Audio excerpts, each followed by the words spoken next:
which is... The economic crisis was brought on by former Prime Minister Justin Trudeau, and you were his advisor at the time. I think you would find... These people did not create that problem. I certainly... hey, nobody in Canada created that problem. Wow. What?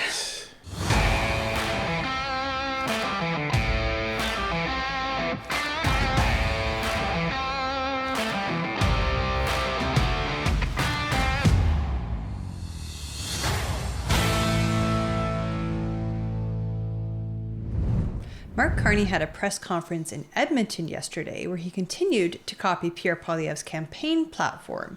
However, word on the street is that it did not go well at all. Let's take a look.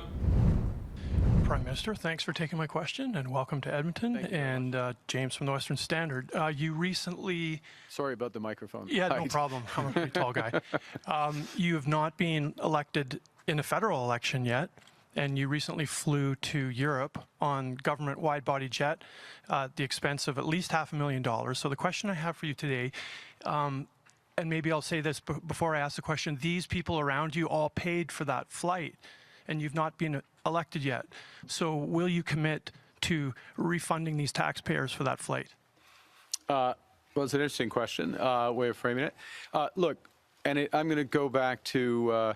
I'm going to allude to the question that was asked previously by Mr. Staples from the Journal and the situation that we're in as a country, which is we are in an economic crisis that's brought on, sorry, I'm going to answer the question, brought on by the tariffs that have been put on Canada, actual and prospective. One of the challenges... The economic crisis was brought on by former Prime Minister Justin Trudeau, and you were his advisor at the time. I think you would find... These people did not create that problem. Wow. Kudos, Western Standard. Good job. That was amazing. You know, and it... I don't want to say this of Western Standard because I know that they've been fighting hard against the Liberals this whole time, but it's about time that the world sees these journalists standing up to the Liberal government because they're the voice of Canadians, right? Not all of us are there to be able to ask these questions of our elected leaders, or in this case, unelected leader. But, you know, kudos to them for asking the hard questions and not letting them weasel out of it. The other thing I'll say about the Western Standard is they're, you know, they lean to the right, obviously, but they're honest about certain things. Like when the C-18 ban came out, where Meta banned all news from Facebook, that's where it became really blatant to us how deep the media machine went, because all you saw on CTV and CBC was ads about, oh, well, you know, we've been banned from Facebook because of, you know, the big bad billionaires. But the Western Standard, they were saying that their media was being banned from Facebook because of the federal government legislation. So they were actually being very, very honest about it. So, you know, just a couple of accolades I want to throw at the Western Standard for this. And as Tony said, this is the journalism that is needed, because politicians, this is where politicians get to run amok, and they think that they can, you know, say whatever they want and do whatever they want. And the journalists have to be able to be, call it forthright, and stand up and say, no, you're not answering my question. I'm not going to let you get away with this. Right. And which Liberal minister was it? Was it Arif Farani that had said essentially, like, you guys are on our payroll. You'll ask questions we want and we'll answer what we want, kind of thing? Like, that's not a direct quote, obviously. But it wasn't him. It was one of the other guys, but it doesn't. Still, it was a minister, was it not? If I'm not misremembering. He may have been in cabinet. I can't recall. Point being, one of the Liberal MPs had made a comment to that effect. Correct. At one of the mainstream journalists, because they think, well, you know, we pay your salary, therefore we dictate what you do. That's not how it is. Citizens are taking the media back. And we know that Mark Carney doesn't like being challenged, so let's see how this plays out. I certainly, hey, nobody in Canada created that problem. Nobody in Canada created that problem. Wow. What? Nobody in Canada. It wasn't the reckless Liberal spending. No, it wasn't Trudeau doubling the deficit. Trudeau and his Liberal Party in 9 years spent more than all of the other prime ministers combined, going all the way back to 1867. But, it wasn't anybody in Canada that did this. Part of this is making me think of, for those of you who are nerdy like me, the comic book Watchmen, where everybody's fighting, everybody's at each other's throats, war is imminent, and they create this external force, and then all of a sudden that's what everybody is focused on attacking. That's what it feels like the Liberals are doing. They're focused on this problem with the United States instead of the problems within Canada. And you know what? This is brilliant, because now you're gonna, because he's come out and said this, now you're essentially going to have Mark Carney defending Justin Trudeau. Canadians don't like Justin Trudeau. No, we don't. And this right here is proof that you can change the guy at the top, but it's the same party with the same policies, except for the policies that they steal from Pierre Poilievre. And you mark my words, the Conservatives are going to be driving right through this hole that Carney is opening right here. Nobody was here to drastically increase immigration by 200%. Oh, okay, I guess nobody was here to do that. Nobody increased taxes on everybody. Oh, I guess nobody was here to do that. Nobody increased the carbon tax, implement it, and B, increased it 4 or 5 times, and want to increase it 4 or 5 times more. No. It was nobody in the country. It must have been Donald Trump, even when he wasn't in office. Or you know what? Maybe Justin Trudeau was outside the country when he did all this, because this is insanity. The U.S. government has decided to put tariffs on all of its closest allies. All of its closest allies. I wouldn't for a moment suggest that anyone in Canada is the cause of this. What our responsibility is to take action to react to a different world that we're in. And part of the way we do that is we build out new partnerships, new opportunities, including opportunities. And I'm going to give you a specific one, and then I don't know if you have one more follow-up, but I'll give you a specific example.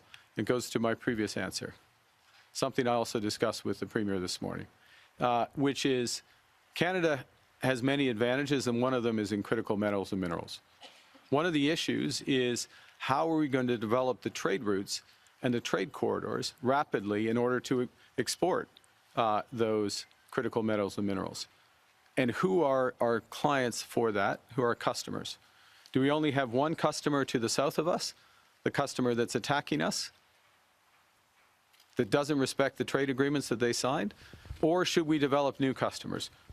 New customers in Europe. What's required, if I may, for those new customers is to build out trade corridors and infrastructure, including what I referenced in my previous answer and discussed with the Premier, is the potential to go north, go to new deepwater ports. Churchill is an example, Gray's Point in Nunavut as another.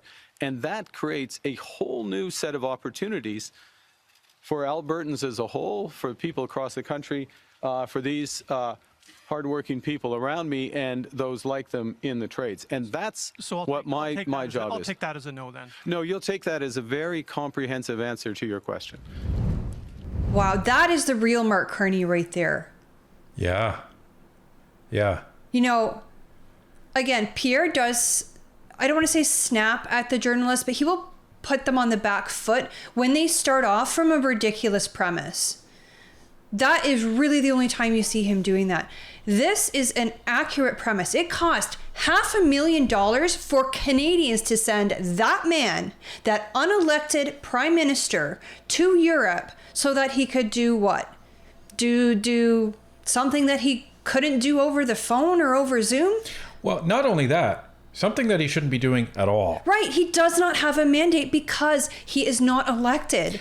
One of the concepts and the convention of a caretaker prime minister. This is what Mark Carney is. So a caretaker prime minister is somebody who takes over as prime minister who does not have a mandate, and the expectation is they literally keep the seat warm until they do have a mandate. They typically don't sign executive orders or recommendations for orders in council. They don't go gallivanting on diplomatic missions unless it's already arranged. They don't start anything new until they actually get a new mandate. But here's Mark Carney, just, okay, off I go. Time to convince everybody I'm a leader.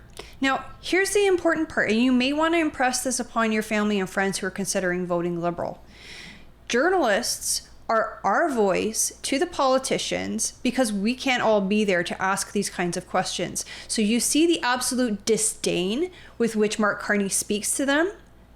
What does that mean? How does he feel about us? Well, and the journalist, if you break it down, says, we're in an affordability crisis and you're not really, you don't have a mandate, and you decide to take off and spend $500,000 of our money to go to Europe. Are you going to be paying the taxpayers, back that money? And then he goes on this long answer, and then the journalist says, okay, so I take that's a no. And then Mark Carney says, no, you'll take that as a comprehensive answer to your question. Right.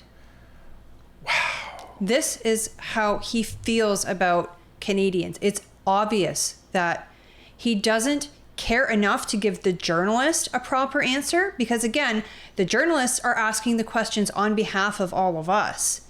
So he doesn't care enough to give the journalists proper answers. What does he think about the rest of us? So one thing that it's disappointing that the reporters didn't ask him on is in his speech that was about 12 minutes long that we're not going to show you. Thank goodness. He decided to announce that he's going to look at taking the GST off of new homes.